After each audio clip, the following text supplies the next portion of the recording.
Après plus d'une décennie d'exil, la Syrie a changé, mais pas forcément dans le sens espéré. Si la chute du régime autoritaire de Bachar el-Assad en décembre dernier a marqué une rupture historique, la transition a rapidement révélé de nouvelles formes de censure et de contrôle, notamment sous l'influence d'islamistes radicaux.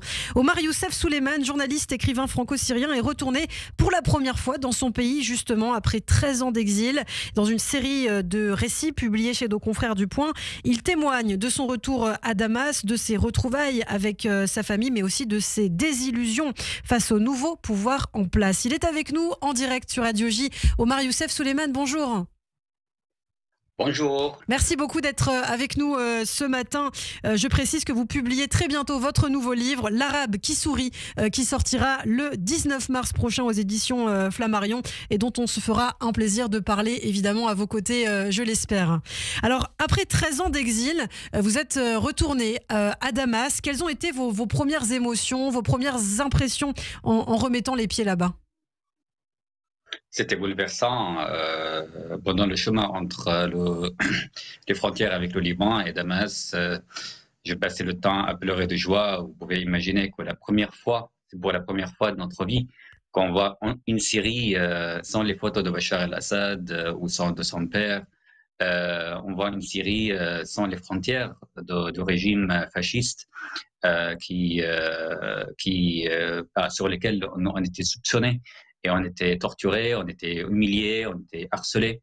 C'était aussi, personnellement, c'était la première fois que je voyais mon pays d'origine après avoir passé 13 ans en exil. Vous voyez. Ouais. C'était la première fois que je voyais ma mère après 13 ans d'exil. Donc, effectivement, c'était des moments très uniques, bouleversants et très émouvants. Alors justement, vous nous aviez parlé de votre maman qui était restée en Syrie, avec qui vous ne pouviez discuter que par SMS. Justement, comment se sont passées les retrouvailles ? J'imagine qu'elle était heureuse de retrouver son fils. Effectivement, elle était très heureuse. Et à la fois, vous voyez, soit avec ma mère, soit avec les autres membres de ma famille, soit même avec les amis, il y a une distance. Il y a une distance qu'on ne peut pas rattraper avec le temps. Autrement dit, après avoir passé toutes ces années en France, j'ai tellement changé et je me suis rendu compte à quel point j'ai changé. Et eux aussi, ils ont changé pendant toute cette guerre et cette atrocité en Syrie. Donc, c'est difficile à retrouver tout de suite l'équivalent entre eux et moi. Mais je ne regrette pas de ce retour parce que d'une manière ou d'une autre, il a brisé le mur de temps entre mon pays d'origine et moi. C'est-à-dire, j'avais besoin de retrouver cette série, comment elle est aujourd'hui, ce qui se passe là-bas au niveau politique, social, après la chute du régime d'Assad, pour mieux comprendre. C'est-à-dire, il faut toujours être sur place, malgré le danger, malgré le risque. Oui.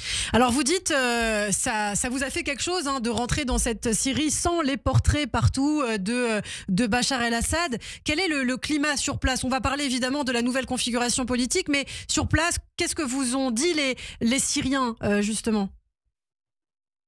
Voilà, d'un côté, les Syriens en général et moi y compris moi-même, on est fou de joie de départ de Boucher de Damas, Bachar el-Assad, de libération des arrêtés, surtout dans les prisons de la prison de Sednaya. D'un autre côté, il y a cette peur qui est extrêmement visible chez les Syriens, des nouveaux dirigeants. Au niveau politique, par exemple, il y a cette ambiguïté par rapport à l'avenir. On ne sait pas ce qu'ils pensent, on ne sait pas comment ils réagissent.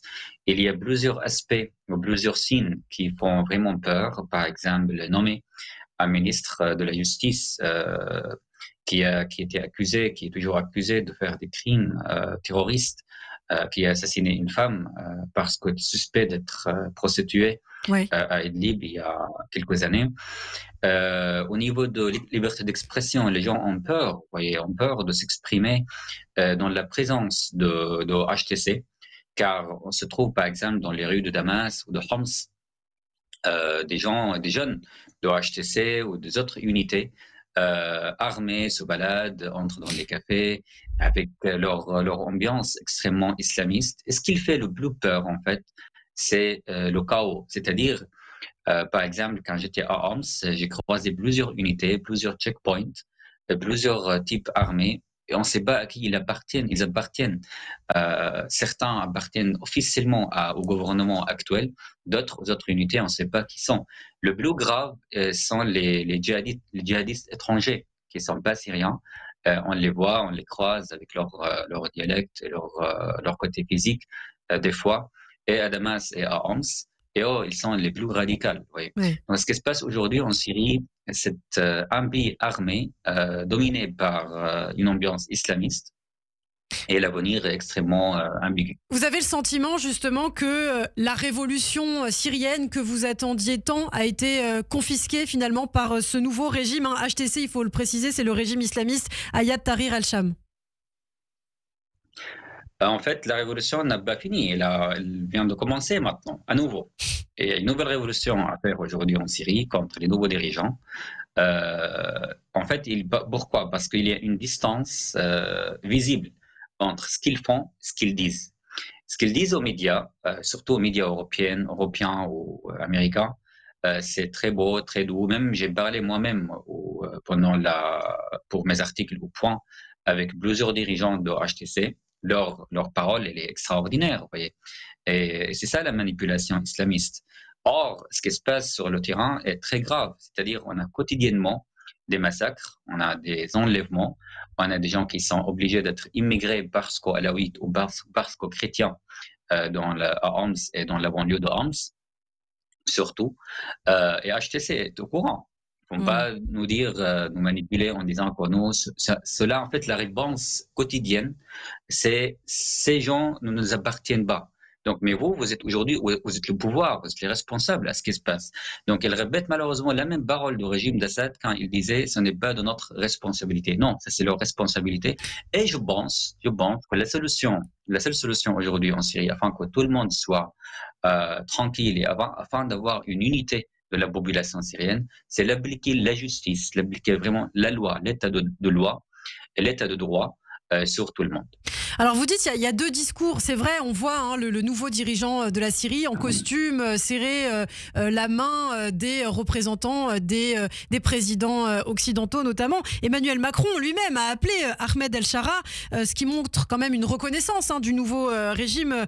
Omar, qu'est-ce que vous pensez justement de la position de la France? Emmanuel Macron aurait dû justement attendre peut-être avant d'engager de la discussion avec lui? À mon avis, la réaction d'Emmanuel Macron, d'un côté, était pragmatique.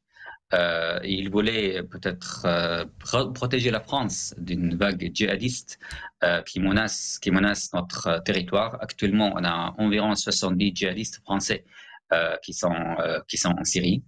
À n'importe quel moment, ils peuvent revenir. On a d'autres. Si vous voulez, en fait, ça c'est très remarquable. Ça c'est très lié à la réponse, à la réaction d'Emmanuel Macron. Quand j'étais en Syrie, une fois j'étais français, ce qui est que je suis toujours fier. Le revers vers la France, par rapport à une bonne partie de la population, surtout les très pratiquants, c'est le pays des infidèles, le pays qui est extrêmement laïque. On a quelques difficultés à vous entendre. On a quelques difficultés à vous entendre, Omar, ça bouge beaucoup. Peut-être que la connexion va revenir, mais effectivement, sur Emmanuel Macron, vous disiez pour qu'on comprenne bien, parce que ça a coupé. Oui, pardon.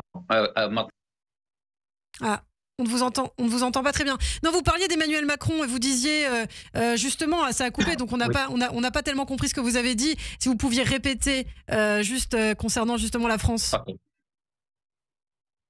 Oui, je dirais qu'il y a un regard visible en Syrie de la part d'une bonne partie de la population syrienne envers la France.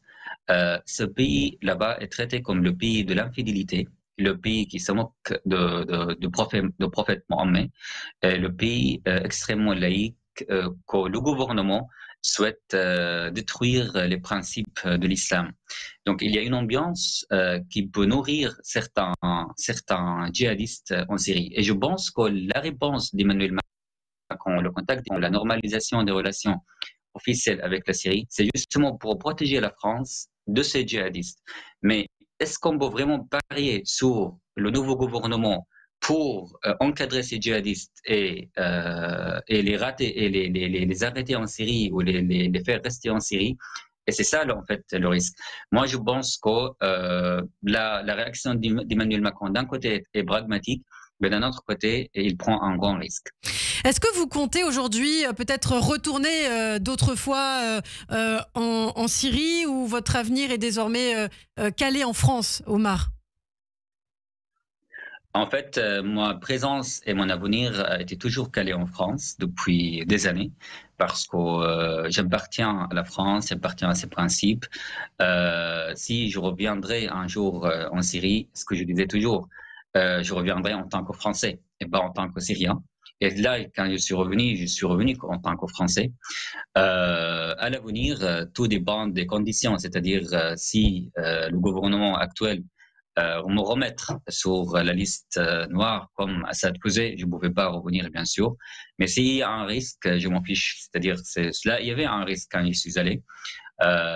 Mais si je viendrai pour redécouvrir une nouvelle vérité. C'est ça ce qui m'intéresse. C'est pour défendre aussi et la France et la Syrie des islamistes radicaux. Merci beaucoup, Omar Youssef Souleiman, d'avoir été avec nous ce matin sur Radio J. Votre retour donc dans votre pays d'origine, la Syrie. Vous sortez très bientôt, vous publiez votre nouveau livre, L'Arabe qui sourit, qui sortira le 19 mars 2025 aux éditions Flammarion. Merci infiniment et à très bientôt.